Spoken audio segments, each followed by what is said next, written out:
Welcome back to the Two Real Cinema Club. My name's Andres Lorente. And I'm James Rosica. And there's a problem when you do projects with writers. This is the problem with writers. It's too many ideas. We have too many ideas to try and cram into 1 hour. So often when we do the Two Real Cinema Club, we come up with ideas and thoughts about the movies that we've seen, and there's no real space to put those in. So we thought maybe come around to the popcorn counter. Before we go in to see the movie, there's a concession stand around the front. There's some popcorn. There's some chocolate. And pause with us here while we wait for the popcorn machine. And we'll just talk about some of the ideas that we have when we record the podcast. Tell you what I thought of this week, actually. So when we were talking about the Seventh Seal, and there's that very memorable scene. Max von Sydow is eating wild strawberries and he's drinking milk. And it's the pleasures of the flesh. It's one of those beautiful movie meals that sticks in your mind. And I was going to ask you, what are your favourite movie meals?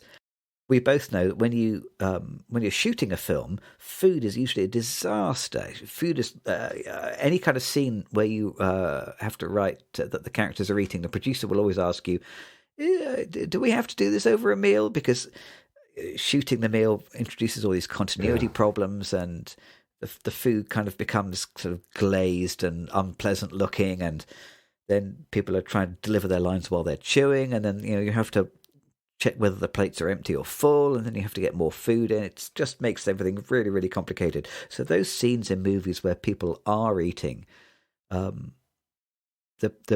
people making the movie have made a very conscious decision that they have to be eating during this scene, because if there was a way to get away without it, they would have done. So I was going to ask you, out of all the movies that we have seen on screen, it doesn't have to be your top three, but what are the three that you remember now? What are the three you remember now? I'm going to start with one from me first, which is 2001. Okay. When was the last time you watched 2001? Probably at least 10 years ago. I don't think I've seen it. Actually, no, I tell a lie. We went to see it about 3 years ago when there was a 70mm print re-release. We saw it at the cinema. I took the children. It's really exciting actually to go and see it. And the movie meal that sticks in my mind is when they are going to the moon base.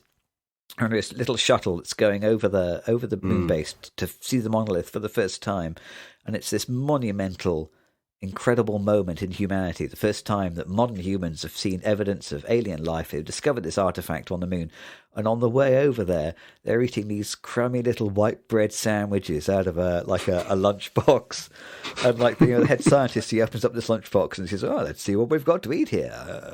This looks like chicken. Have you got ham? Ham. Let's have a look. Ham. And it's both hilarious that they're eating these kind of crummy little white bread sandwiches, and yet also it really underlines the humanity of the characters, that this is a monumental moment, and yet still people have to eat these little sandwiches. I think that's fantastic. Yeah, it's not an epic sandwich. It's just something that can go into space with a long shelf life. That bread lasts forever. Wonder bread. What's your number three? I've got three. And then I sort of have a fourth one, too. Maybe I'll talk about that. But I'm going to say my number three is from an absolutely ridiculous film called Woman on Top, which features Penelope Cruz, who we've discovered or discussed recently. I'm just in love with Penelope Cruz, but she plays a Brazilian chef. She has her own cooking show, and just anything she makes in that film I want to eat. So that's a bit of a cop-out. So I'm going to add another number three. I don't remember the film too well. It was not very good, but it was a romantic comedy, and she was sort of just new to the American audiences. I don't know when it was, probably late 90s or early 2000s. I'll throw in another one, Big Night, which starred Tony Shalhoub. Right. And they are making a meal at their restaurant, which is kind of an Italian restaurant, which is kind of failing. And they're expecting Louis Prima to show up. He's a musician of the era. I guess it was the 50s or 60s. I'm trying to think who the other actor it was that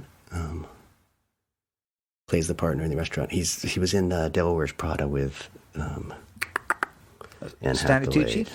It's Stanley Tucci. That's it. Stanley Tucci and Tony Shalhoub. big Italian meal, and I saw it with my brother and my sister-in-law, and we were so hungry. I think we'd already eaten dinner, or maybe we had delayed dinner. We were seeing like a dinner time movie. We were starving, but we ate Indian food. It wasn't Italian food; it was Indian food, and it was delicious. We went to the Taj Mahal and ate Indian. So just the sort of the oddity of watching this film about Italian food and then going out and having a delicious Indian food right afterwards. So that was those are sort of my number threes. But let's go back to you for a number. Well, you didn't rank yours. I didn't rank. I don't know if these come in a particular order. The next one I thought of was Spirited Away, the Studio Ghibli film, which is like they're kind of their big North American breakout film. Really, I don't think they were ever as big before Spirited Away was released. But in the movie, the main character, her parents get turned into pigs. Quite early on in the film, and she ends up being completely abandoned by them and has to sort of fend for herself. But the huge buffet where the parents start helping themselves to these dumplings and pork bellies looks just so glisteningly delicious in this film.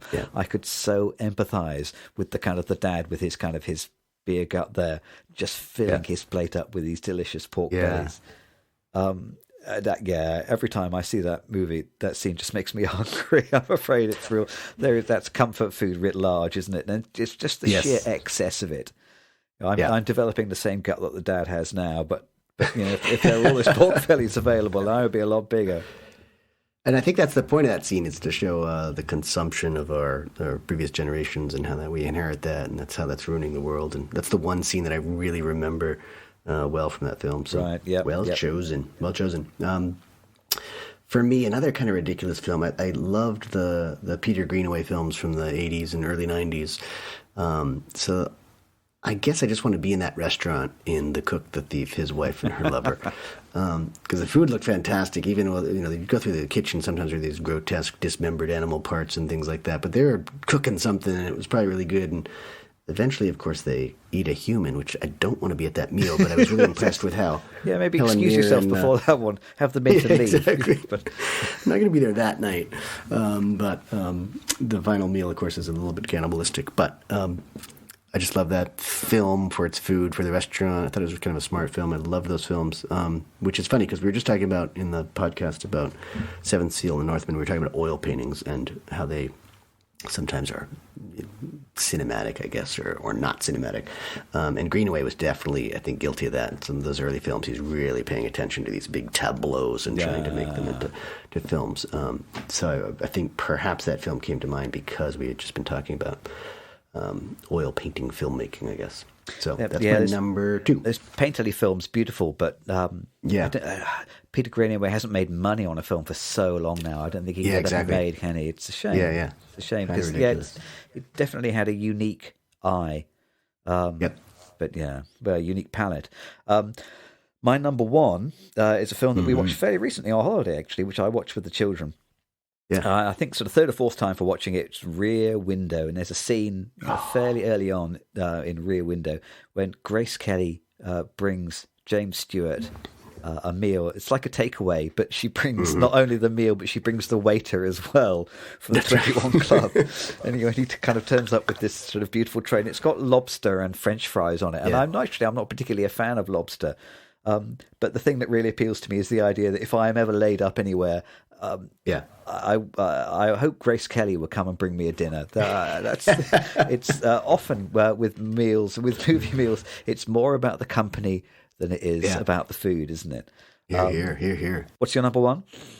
Well, I want to talk about Rear Window because I just saw it at the Christmas holiday, so it was probably 3 months ago or something like that. And I had an ankle surgery last year, and I lived Rear Window for a little while because we had a desk. Your neighbors killed each other. Wasn't that bad, but I was accused of doing a lot of sort of peeping during my recuperation because I was parked in this. We have this sort of bay window in the front, right on the street, and I just had my leg up, and I was doing my work there, windows wide open, and I just watched everything my neighbors were doing. And I just knew who parked well and who couldn't park a car for their life. And I almost watched kids get hit by cars because their parents were paying attention. And I knew people, I knew things, I knew whose dogs were leaving shit in our yards and the owners weren't picking up after them. I was Jimmy Stewart. It was wonderful. So I did live that, and that's another great film. Everyone should go out and see that because that's just another classic. It's a fantastic film, a lot of tension and just great storytelling. And again, it's like a limited setting. It's just an apartment building complex. and you're stuck there with Jimmy Stewart. Absolutely. But he does get some good meals, but he doesn't get Babette's Feast, which is, I think, probably one of the greatest film meals ever, because a struggling French chef ends up working for this old, are they Danish? Maybe it takes place in Denmark, I think. Maybe I think it's Denmark. Might be Norway. But she lives with these. She sort of gets taken in. She has to leave France for some reason, and she gets taken in with these sort of spinsters, very religious spinsters, and they eat this very modest meal every day, sort of the same things. And this fantastic chef from France has to serve this crap up for them day in, day out. And then she finally gets paid, and she just misses cooking so much that she puts together this incredible sort of course upon course meal that costs her entire salary for the year or whatever, but she just wants to cook.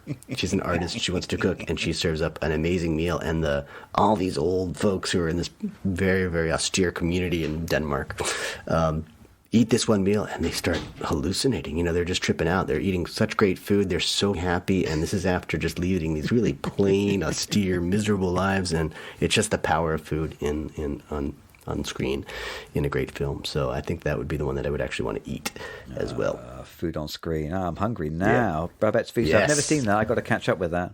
That goes on the list. Babette's Feast. Yep. Goes on the list. Put that down. Excellent. I think the popcorn is ready. Good. Yes. Finally. They're starting the movie any minute now. We should take a popcorn and go in. Thanks for joining us at the Popcorn Counter. We will see you next time round for a proper episode. Until then, thanks. Come join us next time. Goodbye. Bye-bye.